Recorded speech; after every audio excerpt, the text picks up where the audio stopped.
How's it going, everyone? Welcome to another episode of I Think I Love You with your host, as always, Loverboy Los. Hope everyone's good. Today's episode is really heartfelt. Oh man, we talk about marriage, we talk about divorce. This one's really heartfelt because my friend Regina opens up about what led to her divorce, her marriage, and everything. So this is really an episode where we get emotional, we get deep. And yes, we talk about how we bounce back. So this is definitely a great one. You're going to want to hear a story because it's really interesting how everything played out. I don't want to spoil it for you, so just go hit that play button. And also, please leave me a review on iTunes. It helps me out so much. And if you haven't done so, please subscribe also. Now, enjoy the episode. Welcome to I Think I Love You, where we keep it real with your past, current, and future relationships. With your host, Loverboy Los. Welcome everyone to another episode I Think I Love You. I'm your host, Loverboy Los. And I got a very special guest with me today. I worked with this woman before. My name is Regina. Man, how do I introduce myself? I am a Dope woman. I'm a dope woman. Mother of two other little beautiful, I like to call them actually baby ladies, because I recognize that they're just little baby women. Yeah. And okay, Regina, so the reason why I wanted to interview you today is I felt that you have a lot to say because, as my listeners don't know, you've been through a divorce. Mm-hmm. You have 2 kids from this divorce, correct? Yep. But to me, it's like you bounce back from that and you're in a relationship, but all the things that you've been through must have been hard for you, and it was challenging, and raising these 2 beautiful daughters that you have must be a challenge on its own. Mm-hmm. So I wanted to ask you, what's been your motivation to get through all that, and how did you even get through this? Because I know there's people that have been through this stuff and want to know, like, how can I get by? Man, what I've finally come to realize, and this is just in life, and I know this podcast is about love, but a lot of this is just life lessons, really, and that is that every part of life is beautiful. Every experience you go through is beautiful, and we don't have to label everything as good or bad or failure or success, because, you know, we all know success doesn't come without failure, so failure really is success, you know? Mm-hmm. When I got married, I was really young. And, you know, it wasn't even one of those stories where I had to be pregnant, you know, or anything like that. It was just, I was 20 and I was raised in a Christian home. Mm-hmm. I was a really good girl. And, you know, I was a virgin till I got married. Oh, wow. That's rare nowadays, too. Yeah. And so was my ex-husband when we got married. Oh, hold on. Did you meet through church? Huh? Did you meet through church? Oh, yeah. Oh, man. Big time. That's funny. Big time, yeah. So this is a very, like, specific kind of story, which I'm sure that there are other Christian kids out there that, you know, might have a similar story. But I grew up in a church where they preached about abstinence and purity. And so I definitely, you know, was trying to be all about that, trying to make my parents proud, you know, try and make God proud of me, like all those things, you know, when you're 15, it's like the only thing that's really pushed in your face is about sex or drugs. And so it was like just the focus was like, it was so focused. It was just a topic that was focused on all the time. So yeah, we met through church. I was singing and doing all the music at a kids camp, and he was there as like a counselor, and we met and we fell in love right away, and 2 years later we got married. Oh, wow. Yeah. That's pretty fast. But and then 9 how months. old were you, just so I know? I was 20. Oh, you were just 20. And Dang. I turned You couldn't 21. even drink yet. No. And 2 months later, I turned 21. But yeah, no, there was not even alcohol at my wedding. Like, wow. It's so funny to talk about it now because it's just, I know it sounds so crazy. It's so crazy. When I was doing it, it didn't feel crazy. I mean, I knew people looked at me like, you're way too young. What are you doing? But you're in the moment, though, and you I was love like, that no, person I at believe the time. in this. This is, you know, I'm different than everyone else and blah, blah. And believe me, my ex-husband's parents had a similar story, not about being raised as Christians, but getting married early. And they're And together? they're still together, yeah. And so, there are those stories. Mine's not one of those stories. So, yeah, it's okay. I think everyone goes through that. No, so you got married at a young age, and at this time when you're with your husband, what were some of the challenges of being a young married couple? We well, first of all, I got married 9 months into being married. I'm sorry, I got pregnant 9 months into being married. Oh, so you guys were already having kids. Dang, Yeah, you and guys we did not weren't slow down trying. at all. We weren't trying. It just was one of those, like, I'm just super fertile. Yeah. Let me tell you. I don't believe in birth control. So, yeah, exactly. And so, I was a kid having a kid. I never lived on my own. Yeah. I moved straight from living at home to being someone's wife and being a mother. I mean, that was like, and I got my degree in music. I finished my last year of college Okay. being married. Wow, So, that's a lot of stuff to be doing. yeah, and then I got pregnant. So I sang for my senior recital, and I was 7 months pregnant.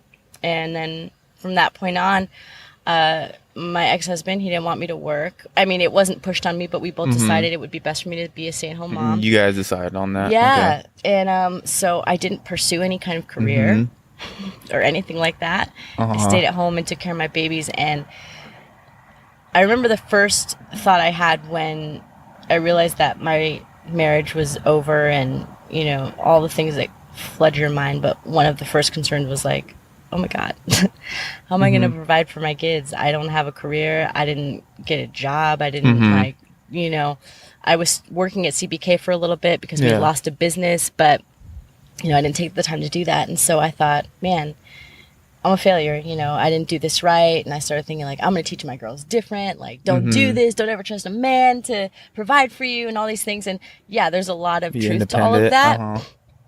But at the same time, like I said in the beginning, every part of life is beautiful. And we all learn what we need to learn from each experience. And the way it happens is the way it's supposed to be, if that makes sense. So the way it happened was the way it was supposed to be. And if I hadn't have met my ex-husband or ever got married, I never would have had the kids that I have today. And yeah, that's true. That's like the best part of my life. So, yeah.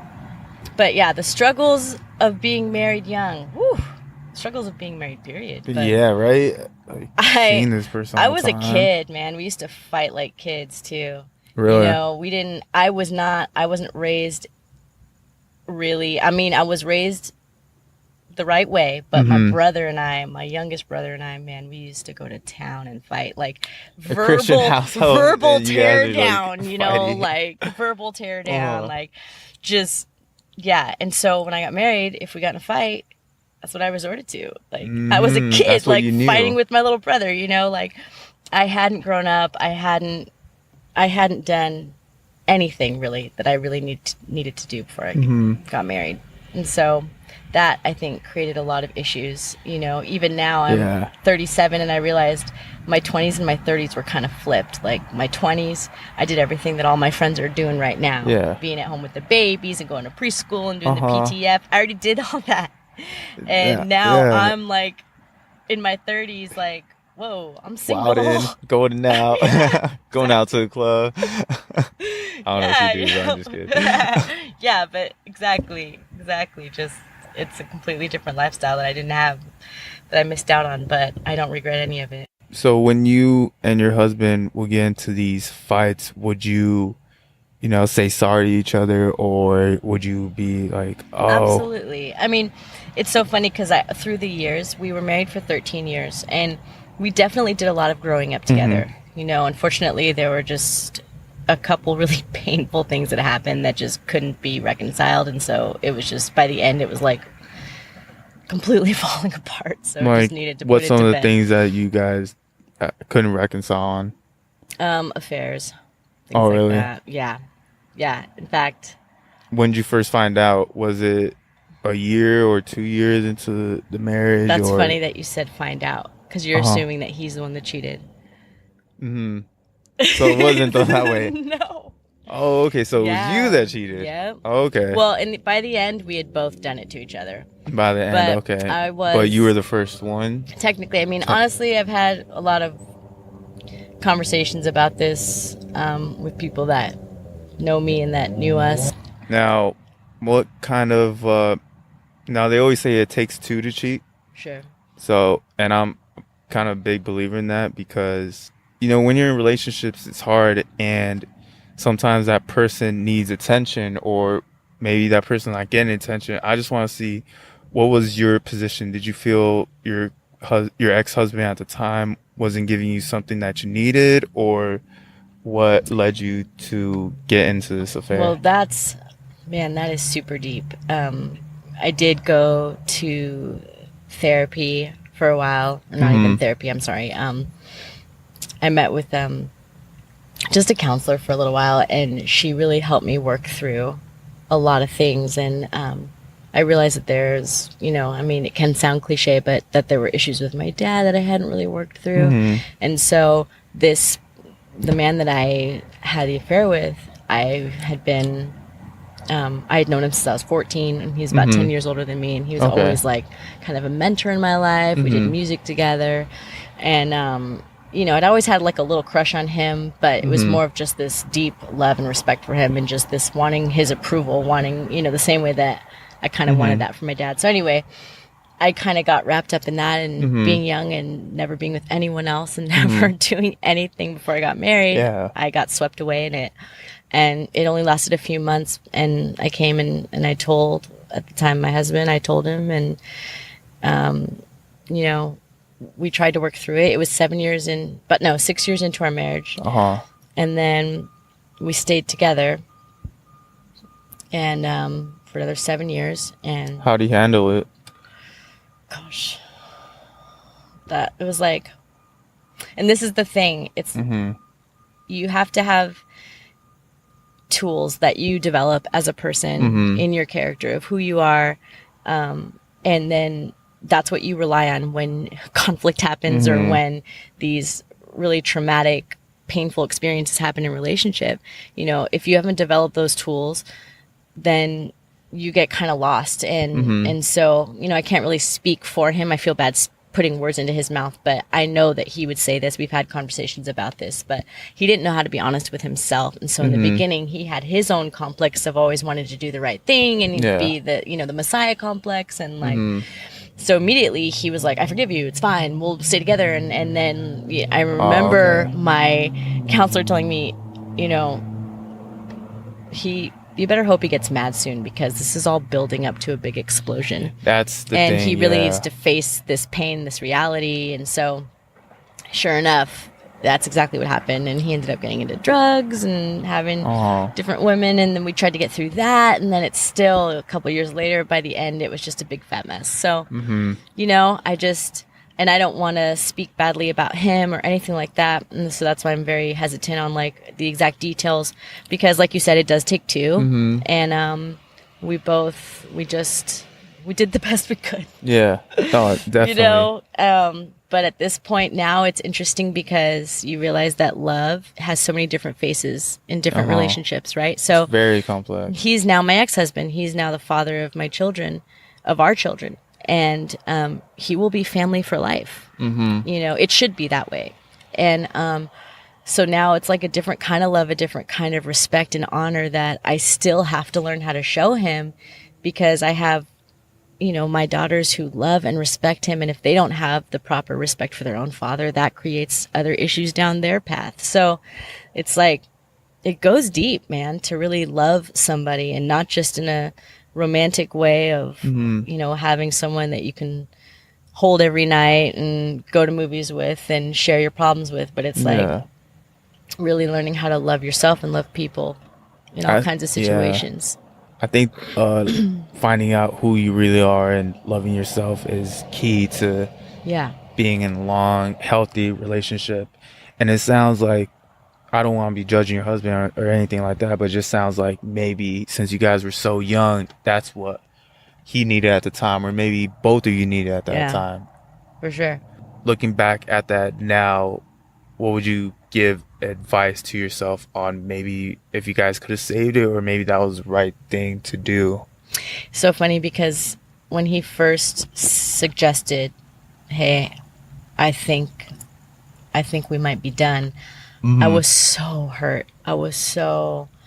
And I found out about this other girl that he was with. And again, I'm not trying to badmouth him because this really ended not just because of that. It ended because of so many other things. Yeah. And other issues he was dealing with.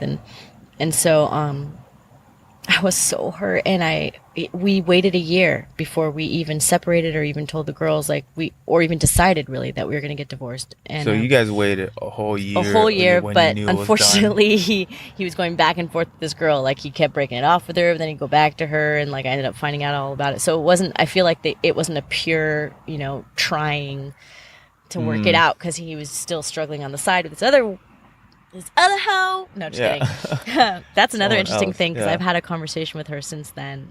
And oh, you did? Okay. Yeah. And not like throw down, bitch, you want me to be in the corner? Yeah. Take off my rings right now. No, it was like, she's crying, apologizing. I'm saying, listen, I forgive you, because that takes a lot of courage to do that. Because I told her every night, because the man I had an affair with, he was married. And I still have dreams to this day, even though it's almost been 10 years. Every now and then I'll have these dreams where she forgives me, because we were friends. Oh, his wife too. Yeah. And, but, so that was just very interesting to be in that kind of position where it's like, now something that you've done to someone else, they've done it to you, and they're asking you to please forgive them, And that's an interesting perspective. Yeah. And you realize how freeing it is to just grab onto forgiveness and love and acceptance, because that's the only way to go. We all mess up. We're all like capable of anything. And so, did I answer your question though? No, yes, you definitely answered my question. I keep going off on tangents. No, it's fine. I'm just taking it all in. It's funny how you said that, forgiveness is one of the things that I think people need to do more of, and more honestly, like, forgive yourself in relationships that didn't work out. For me, instance, I had a hard time forgiving myself for like, oh damn, I was a bad boyfriend. I was a lazy ass boyfriend to like this beautiful ass girl. And I think, and one thing that I do is that, or I want people to know, is like, don't hold grudges against your exes or the people that you were in relationships. Like, for instance, you're a great example. You guys still have 2 kids. How do you keep that going when, I guess, both of you are in a relationship now? How is that relationship with them? It's growing every day. We have our seasons. Like, some weeks I'm like, you know what, it's good, everything's cool, we're doing the best we can. And some weeks I'm like, if that motherfucker even comes near me, I'm gonna fucking knock his head off. I'm just kidding. Yeah, but it has to be like that. And I mean, ups and downs. I wrestle with how much to share, but I guess who knows who's listening, so I just have to pretend like, listen, these are complete strangers, don't worry about it. But just to give more clarity to the story, my ex-husband, he ended up a year after we got divorced getting into he became an alcoholic, and really I realized he was an alcoholic the last few years of our marriage, and I just didn't notice because I was just so used to it, But and so he had to step away kind of from being a dad for about a year, because he got in a little bit of trouble, got DUI and blah, blah, blah. So, so that put another layer of like, trying to make everything cool between us, to like, oh, I got to protect the girls now. But even through that, now it's tricky, man. I wish I could say it's like, and you know what? It's just beautiful. Like, get along, we split time with the girls. It's great. It's going well sometimes, and sometimes it's just. No, but you have to keep it real though. Yeah. I think it's honesty is like something that's very important in a relationship. If you're not honest with your partner, how do you expect to grow with them? It's not always all good, like you said. Yeah. But I think I was just thinking about a question you asked me earlier. If I could go back and tell myself when I was younger, and like when I was first married, some of the stuff that I was really bad at in relationship. And maybe there's someone out there that is, be honest with yourself, guys. If you struggle with this, like, fix it. Just the best way to be a good partner to someone is to just be honest with yourself. And sometimes it hurts. It hurts to really look at yourself and go, I do that. I do that because I need this. And, you know, like you can start to feel ugly, but that's why you can't have shame. You know, don't be ashamed. We're all together in this. We all have our stuff. And so if anything, you know, you were saying don't hold grudges against your exes. I would even go a step further and say, be grateful. Be grateful for what they showed you. If you can walk away and say, I learned something, I'm better because of this, or, you know, like even if it is, damn, I fucked that up. I just talked to one of our homies from CBK. Oh, okay. Yeah, you know who I'm talking about. And he's like, I'm trying to figure out what did I do? Like, how can I? And I said, bro, I know you want to be with her, and you know, once you get past that, if you can get over it, if it doesn't work out, like that's the hardest part. That's the hardest part, but just learn from this and love it, because I promise you, if you look back and process this whole thing the right way, you're gonna be such a better boyfriend than the next relationship. You know, and that's how it's supposed to be. And so we just look back at our exes and we go, thank you for teaching me and showing me my true sides, my true colors, because I needed to see them. Exactly. You know? I had a friend that has a line in a song she wrote and says, you bring out the worst in me and it's the side I need to see. So, oh man, that's a great line. Yeah. It's truth. No, because a lot of people don't want to move on, or it's hard for them to move on. Don't blame you. Like, you were in a 6-year marriage, so. No, 13-year marriage. Oh, 13-year marriage. Oh, sorry. Yeah, 6 years, you know, the whole trauma happened with me fucking everything up. And then we tried for another 7 years together. Wow. Before we threw in the towel. Because I told you guys too, really we were raised Christian, and so it was this whole battle against. That's a whole other topic of like no divorce, feeling like the church is gonna judge and people are gonna judge and you can't do this and God says no, and then realizing like I look back and I think I was beginning to say this a couple minutes ago, but I was so hurt at first, like no, don't end this, don't do this, don't give up, don't. And honestly, I can say now, like, I'm so grateful that he was brave enough to end it. Because I'm definitely in a better place now than you were. Yeah. And even, you know, my partner right now, my boyfriend, he's an amazing man. And I've learned so much from him. And, yeah, like I said, everything happens the way it's supposed to happen, you know? So, after you guys go through this divorce, how do you cope with this breakup or through this divorce? How did I cope? Did you go out with your girlfriends? Did you try dating already? How long was it until you started dating I was again? hoping you wouldn't ask me that question, because You know, I asked some personalized questions. it was I pretty told you this in quick. the beginning. It was pretty quick. I'm gonna keep it real. It was pretty quick after, like, I mean, like I told you, we waited even a year before we even got divorced, you know, and, you know, and at that time I wasn't seeing anyone until we were done. But what I'm trying to say is by the time we were done, we had been done for like 5 years before that. Yeah. So it wasn't like my heart was Still connected to someone that I was still attached to. It was more of just this. And, you know, I've talked to my boyfriend. He's actually helped me through so much of this. He's been through a lot of the process with me. But, shoot, I forgot what I was saying. You've been through the process, and you started dating right after. Yeah, well, it's I didn't start going out and dating other guys. I just ended up, the guy I'm with right now, I knew him when I was in high school, and we were in high school together. We actually used to do music together for a little bit. Oh wow!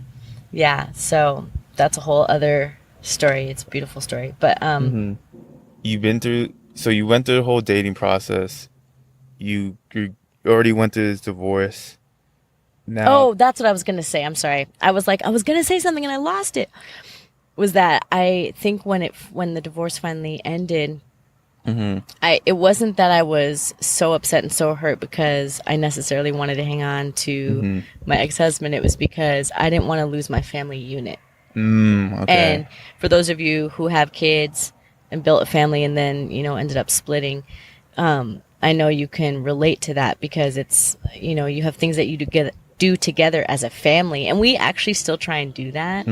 Especially in the beginning, we would like still go to the pumpkin patch together. We still go trick-or-treating all as a family because that's important to my girls, that their dad and their mom are there together, you know? And so we try and create those moments. But I think that was really the hardest part for me to let go of. And a lot of that is just social constructs that you're trying to fit into. And then you realize it's okay. Like your family might look a little different and be a little different, but it doesn't we're still mean, hanging out. Yeah, but it doesn't mean that, you know, you're not a family anymore.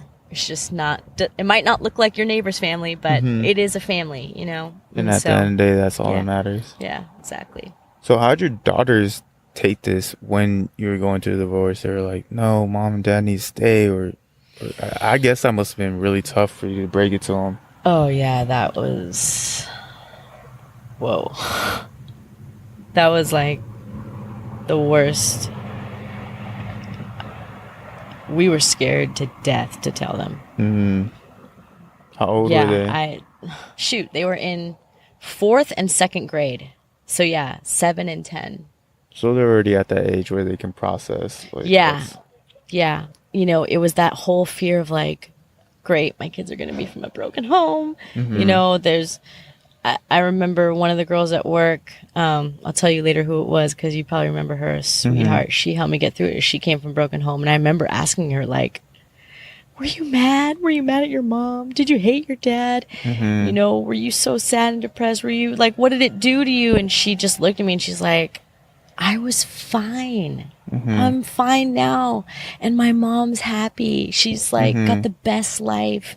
And we're That's all awesome. cool. Yeah. And, you know, like, she's like, trust me, you're going to be fine. Your kids are going to be fine. Kids bounce back and they adapt. And to be honest, I've learned more from them through all of this than anyone else. You know, they've taught me so much just watching how they deal with everything, but they've handled it beautifully.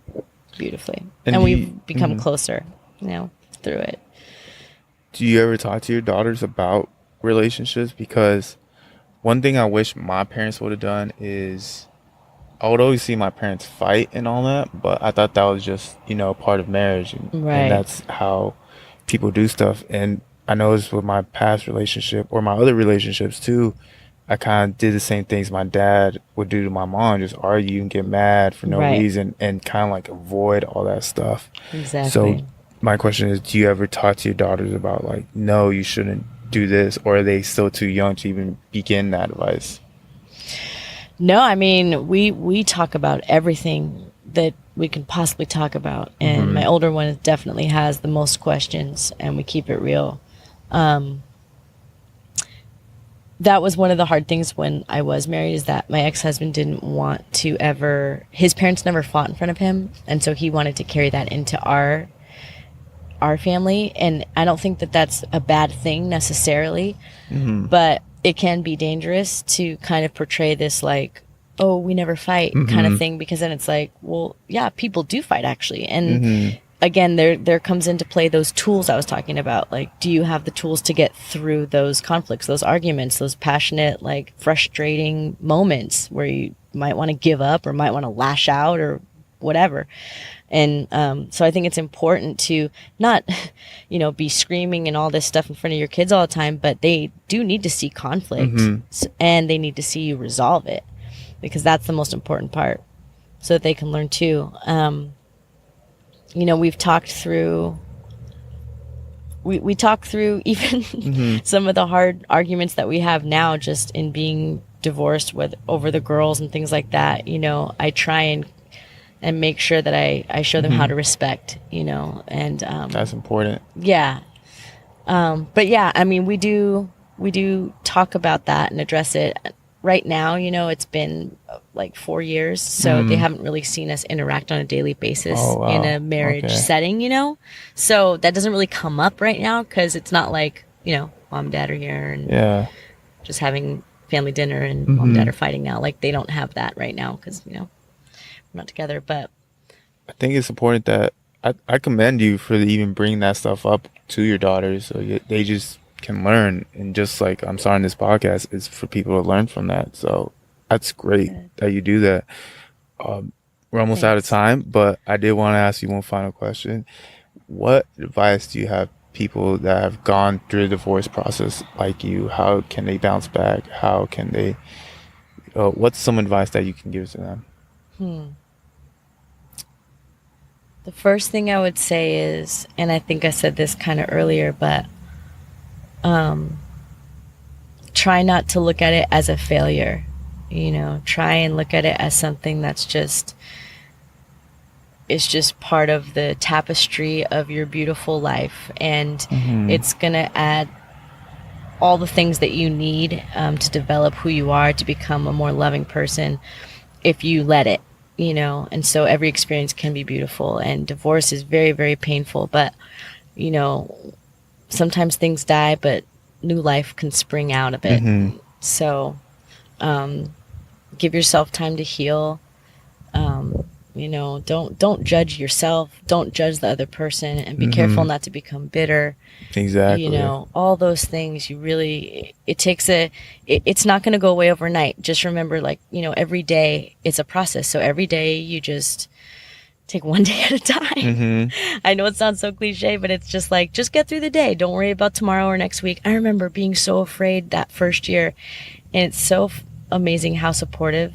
Every time I'm trying to tell you some of these stories, it was like I envisioned someone else there that was talking to me and helping me get through the moment. But one of our managers at the time, I was telling her, I was crying. I was like, I'm so mad. I'm just so mad at him. I'm so mad. I cannot stop being mad at him. And I don't want to be mad. And I was like, it was like those times when you're sick and you have the stomach flu and you're like, I want to stop throwing up. I'm so tired of throwing up. It's a good analogy. Yeah, it's Man. I'm so tired of being mad. I'm tired of being mad. When am I going to stop being mad? When is this going to stop hurting?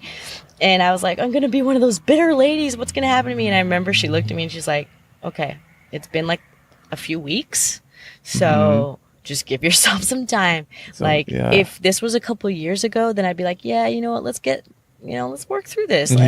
She's like, just don't judge yourself, just get through it. And she was right, because a year later, of course I still have nothing's perfect, right? But I don't feel that way anymore at all. I don't have any anger towards him like that, or bitterness, and it's a beautiful thing. So I guess that would be one thing I would say. Takes a strong person to do that, Regina. Keep your chin up. Keep your head up. Yeah, keep your chin up. I like that. Yeah. Well, thank you so much for being on here. I appreciate you taking the time. Yeah, no doubt. I hope it helped everybody. I hope I made sense. Oh, you did. I think a lot of people will love this episode and love what you had to say. It takes a lot of courage to tell your story. And I hope other people could relate and learn something from it. Yeah.